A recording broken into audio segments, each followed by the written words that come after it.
Good morning students. Today is your English class. आज हम English का चैप्टर 3 स्टार्ट करेंगे। तो सब अपने अपना बुक ओपन करिए और चैप्टर 3 निकालिए। चैप्टर का नाम है the crane and the crab. The crane सारस एंड द क्रैब यानी केकड़ा, यानी सारस और केकड़ा।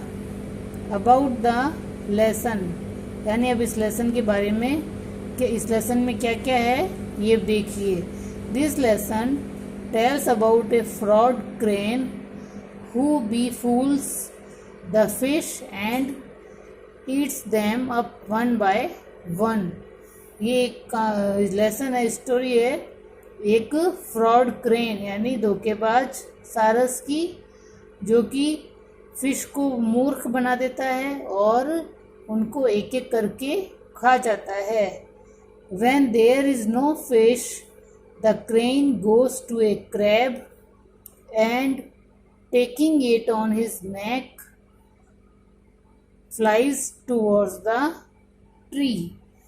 जब सारी फिश मर जाती है, सारी फिश खत्म हो जाती है, तब क्रैब के पास जाता है, सारस केकड़े के पास जाता है और उसे अपनी नेक में लेकर पेड़ की तरफ उड़ जाता है। Before the crane kills it, the crab digs it sharp claws into the crane's neck. जब उसको खाने के लिए करता है, क्रेन उसको मारने के लिए करता है क्रैब को, उससे पहले ही क्रैब यानी केकड़ा अपने तीखे तीखे पंजों से उसकी गर्दन को पकड़ लेता है। Once a large number of fish lived in a pond. एक समय एक पॉन्ड में बहुत सारी फिश मछली रहती थी। One year there was no rainfall. एक साल वहाँ पर बारिश नहीं हुई थी। It was very hot and dry, यानी यहाँ पर बहुत गर्मी और सूखा हो गया था। The pond was drying up, और पॉन्ड भी, तालाब भी सूख रहा है। There was a clever crane. वहाँ पर एक क्लेवर क्रेन रहता था। क्रेन यानी सारस, चालाक सारस था। It went to the fish and said, dear friends, I am very sorry for you. जो चालाक सारस था वह फिश के पास गया और बोला कि प्रिय मित्र, मैं तुम्हारे लिए बहुत अफसोस कर रहा हूँ, तुम्हारे लिए मुझे बहुत दुख महसूस हो रहा है, बहुत खेद महसूस हो रहा है। There isn't much water in your pond, यानी तुम्हारे यहाँ पर पानी बहुत थोड़ा सा रह गया है। Soon there won't be any water at all and you all die, यानी जल्दी ये तुम्हारे जो पानी ये बिल्कुल भी नहीं रहेगा, बिल्कुल तुम्हें पानी नहीं मिलेगा और तुम यहाँ पर मर जाओगी। I know about another pond which has a lot of water. मुझे एक ऐसे पॉन्ड का पता है जहाँ पर बहुत सारा पानी है, जिसके अंदर बहुत सारा पानी है। Come with me and I will take you to pond, यानी मेरे साथ आ जाओ, मैं तुम्हें उस तालाब के बारे में या तुम्हें तालाब दिखाकर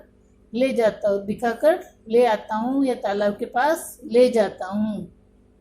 the fish asked, is it true? The fish ने वापस पूछा, क्या सही है, ये सही है? The crane said, of course it is. उसने कहा, क्रेन ने कहा, हाँ बिल्कुल है। I will take one of you to the other pond and show it to you, then you will believe me. यानी जो सारस था उसने कहा कि हाँ वहाँ पर है पानी और उसमें तुम में से एक मेरे साथ चलो, मैं तुम्हें वहाँ पॉन्ड तालाब के पास ले जाता हूँ और वो दिखा देता हूँ, then you will believe me, तब तुम मेरे ऊपर विश्वास करोगे। The fish agreed and sent one of them with the crane. यानी जब उसने कहा कि तुम में से एक मेरे साथ चलो ताकि तुम्हें विश्वास हो जाए मेरे ऊपर, तब फिश ना इस बात पर सहमत हो गई, एग्री हो गई कि एक फिश वहां जाकर देख कर आएगी, क्रेन के साथ जाएगी वहां पर और पॉन्ड देखने जाएगी। The crane showed the pond to the fish and brought it back. तब क्रेन ने क्या किया, एक फिश को लेकर गया, उसको पॉन्ड दिखा दिया और वापस फिश को वहां पर पुराने वाले पॉन्ड पर वापस लाकर छोड़ दिया। This fish told it's friends all about the lovely pond. जो फिश वो देखने गई थी तालाब, उसने वापस आकर अपनी फ्रेंड्स को बताया कि वह बहुत अच्छा तालाब है। उसने सारी तालाब के बारे में, लवली पॉन्ड के बारे में उन सब अपनी फ्रेंड्स को बताया है।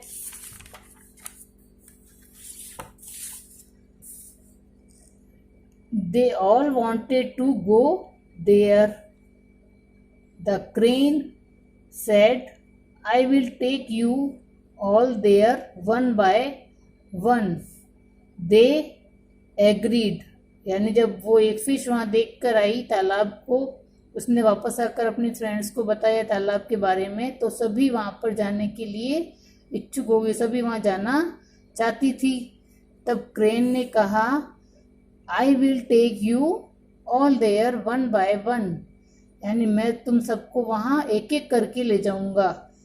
तो सब दे एग्रीड, तो वे मान गई। The crane took a fish in its beak and flew away. तो क्रेन ने क्या किया, सारस ने एक फिश को अपनी चोंच के अंदर लिया और दूर उड़ गया। ये देखो आप फोटो में देख रहे हैं, क्रेन है, इसके मुंह में फिश है, इसको लेकर वो उड़ गया। But this time it did not take the fish to the pond. It flew to a tree, sat on a branch and ate it up। लेकिन इस समय उसने क्या किया, जब वो फिश को लेकर उड़ गया था तो वो उनको लेकर उस फिश को लेकर पॉन्ड के पास नहीं गया। उसने क्या किया, वो उड़कर एक ट्री के पास गया, ट्री के ऊपर बैठ गया, ट्री की एक ब्रांच पर, और उसको उसने खा लिया।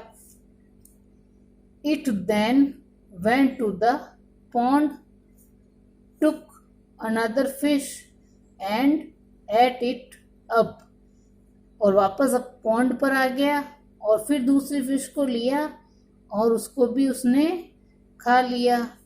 In this way the crane ate up all the fish in the pond। ऐसे करके उसने एक एक फिश को लिया और लेकर उड़ तो गया, लेकिन उसको लेके वो पॉन्ड तक नहीं छोड़ने गया। उसने क्या किया कि पॉन्ड के पास नहीं ले जाकर उनको एक एक करके वो खा रहा था। It thought I am very clever. और फिर वह सोचने लगा कि मैं कितना चालाक हूँ, मैंने फिश को कितना मूर्ख बना दिया कि मैं उनको पॉन्ड दिखा के भी लाया और अब उनको पॉन्ड के पास छोड़ भी नहीं रहा हूँ और मेरा पेट भी भर रहा है। एक एक फिश को वो ला रहा है और उनको आराम से बैठकर खा रहा है। आगे की स्टोरी हम नेक्स्ट क्लास में लर्न करेंगे। Thank you for today's class.